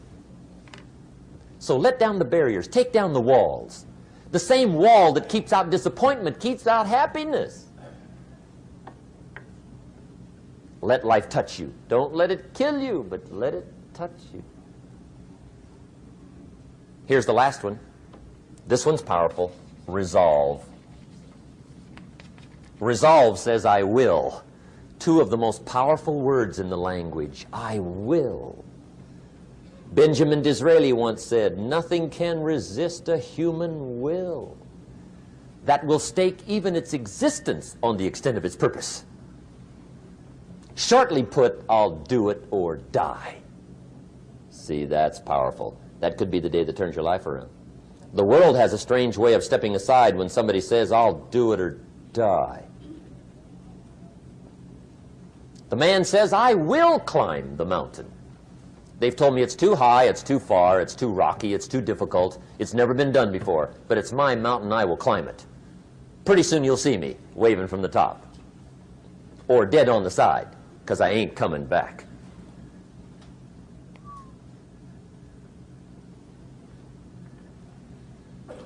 The best definition I ever got from the word resolve came from a little junior high girl in Foster City, California, up north. I'm talking to the junior high kids one day. I love to ask kids definitions. They come up with beauties. I got to the word resolve and I asked, who can tell me what resolve means? And I got several hands, and they were all pretty good, but the last one was the best. Little girl, about 3 rows back, held up her hand. She said, Mr. Rohn, I think I know what resolve means. I said, darling, what do you think it means? She said, I think it means promising yourself you will never give up. I said, that's it. Webster, stand aside. That is the definition. Promise yourself you will never give up. I asked the kids, how long should a baby try to learn how to walk? How long? How long would you give your average baby before you shut him off? How long? See, any mother in the world would say, you're crazy. My baby's going to keep trying until it learns how to walk. What a magic formula. Now let me show you what triggers all emotions into activity that brings results. And results is the name of the game. Here it is. Action. Finally, you must do something about how you feel. Jesus, the master teacher, said, don't just be listeners, be doers. The world admires the doers. Whatever it takes to get you to try harder, read more, set your goals, and go for it. Here's the next attitude disease. Over-caution. Some people never will have much. They're too cautious. Now, you can also be too reckless, but you can also be too cautious. This is called the timid approach to life. And my caution was always the risk. Risk used to drive me right up the wall. I used to say, what if this happens? It's called the language of the poor. What if this happens? And on top of that, if this was to happen, look at the fix I'd be in. I better not try. I could always ace myself out. Then I'll tell you what changed my whole life when I finally discovered it's all risky. The minute you were born, it got risky. If you think trying is risky, wait till they hand you the bill for not trying. If you think investing is risky, wait till you get the tab for not investing. See, it's all risky. Getting married is risky. Having children is risky. Going into business is risky. Investing your money is risky. It's all risky. I'll tell you how risky life is. You're not going to get out alive. That's risky. The Englishman says, well, if that's the way it's going to work out, let's give it a go. Right, that's what it's for. Give it a go. Somebody says, yeah, but I'm looking for safety and security. Fine, then huddle in a corner. We'll cover you with a sheet, bring you 3 meals a day. And we'll protect you, feed you, look after you, care for you. We won't let anything happen to you. And you'll probably live to be 100. The guy said, well, yeah, I'd live to be 100. But what a way to live. Right. What a way to live, safe and secure. Don't ask for security. Ask for adventure. Better to live 30 years full of adventure than 100 years safe in the corner. And see, it's not important how long you live. What's important is how you live. Here's the next attitude disease. We're almost through with this motley list. In fact, we're almost through. Hang on. The next one is pessimism. Pessimism, the deadly disease of always looking on the bad side, the problem side, the difficult side, checking all the reasons why it can't be done. The poor pessimist leads an ugly life. He doesn't try to figure out what's right. He tries to figure out what's wrong. He doesn't look for virtue. He looks for faults. And when he finds them, he's delighted. How ugly. This is the poor guy who looks through the window, doesn't see the sunset. He sees the specks on the window.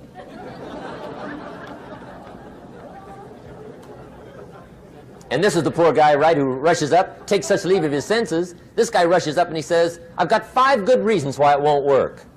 He's so dumb he doesn't know all you need's 1. He's got 5.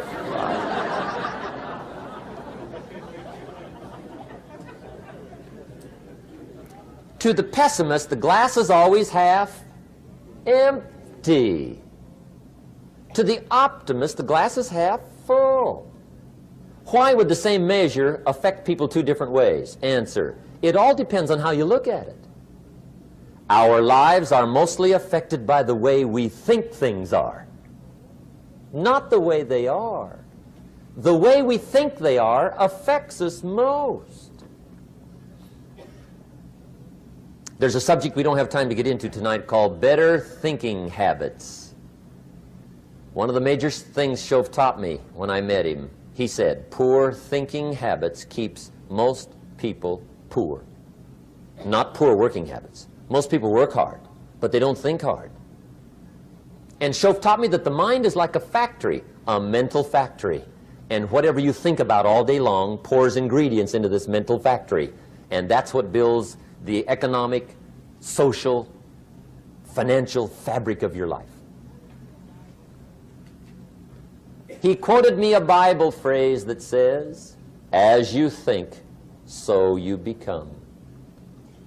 How awesome. When he talked about poor thinking habits, he had me. I used to start the day reading the morning newspaper. I mean, you can believe that or not. I'd get a cup of coffee and read the paper. I'd load up on wars and riots and murders and stabbings and killings and bank robberies and muggings and car wrecks and tragedies. I'd even read the back pages. I seem to like that stuff for some weird reason. I'd load up on all that, and then I'd start the day. You can imagine the kind of days I used to have. You walk around on your financial knees. They call you economic peewee.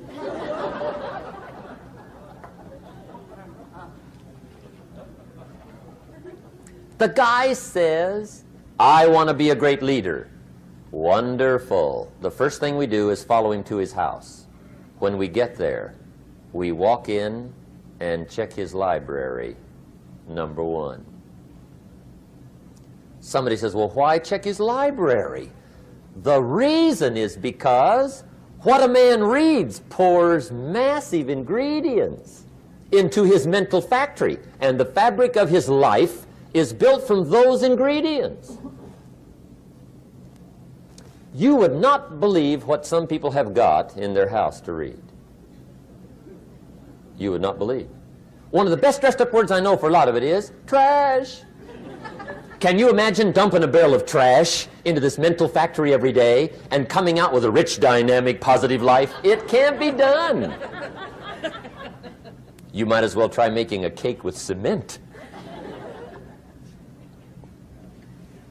The kids back in Danbury, Connecticut, high school, they're asking me questions one day. I'm talking to the kids. Kids got good questions these days. One of them said to me, Mr. Rohn, how do you build the good life? I said, it's simple. It's not easy, but it's simple. Here's how you build anything. Select the right ingredients, keep out the wrong ingredients, and it starts with thought. Everything starts with thought. So you must be wise and careful what you think about, because that starts everything. You got to be wise and careful. I asked the kids, what would happen if somebody dropped sugar in my coffee? They said, well, you'd be okay. I said, what if somebody dropped strychnine in my coffee? They said, well, you'd be dead. I said, correct. Lesson 1. Life is both sugar and strychnine. You gotta be careful. I said, what if my worst enemy drops in the sugar? They said, will you be okay? I said, what if my best friend, even by accident, drops in the strychnine? They said, well, you'd be dead. I said, correct. Lesson 2, watch your coffee.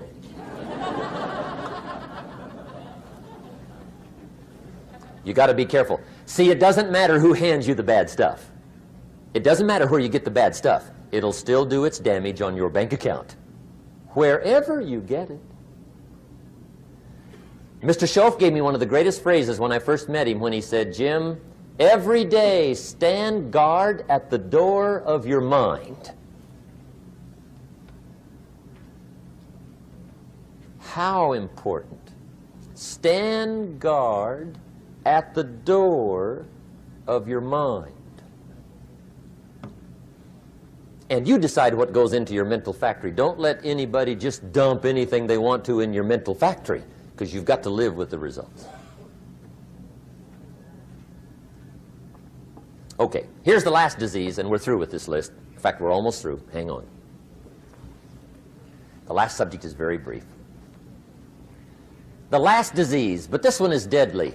Engage in this one, indulge in it even slightly, and you might as well forget the future, because it's going to forget you. Complaining,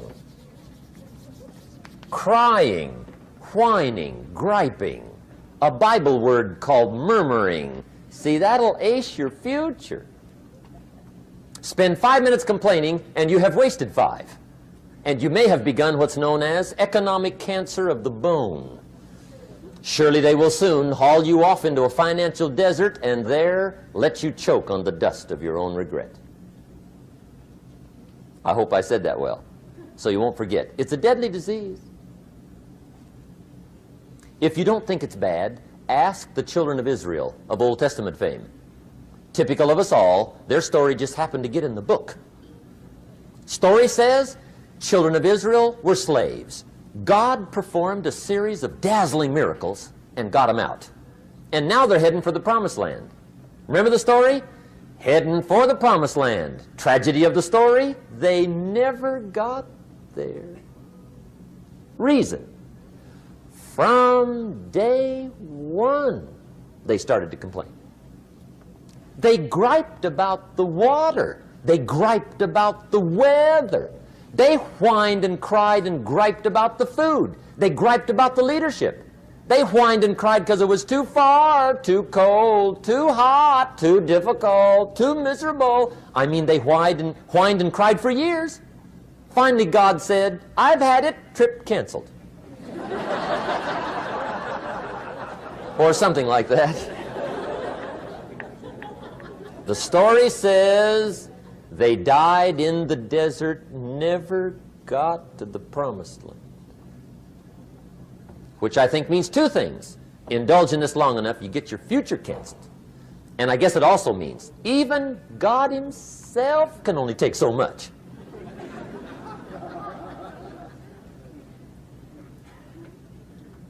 Okay. Just be on the lookout of the things that can destroy all the good you start. The war is on. And this evening, tomorrow, mentally, personally, socially, economically, you got to make sure you're winning the war. And this is part of it.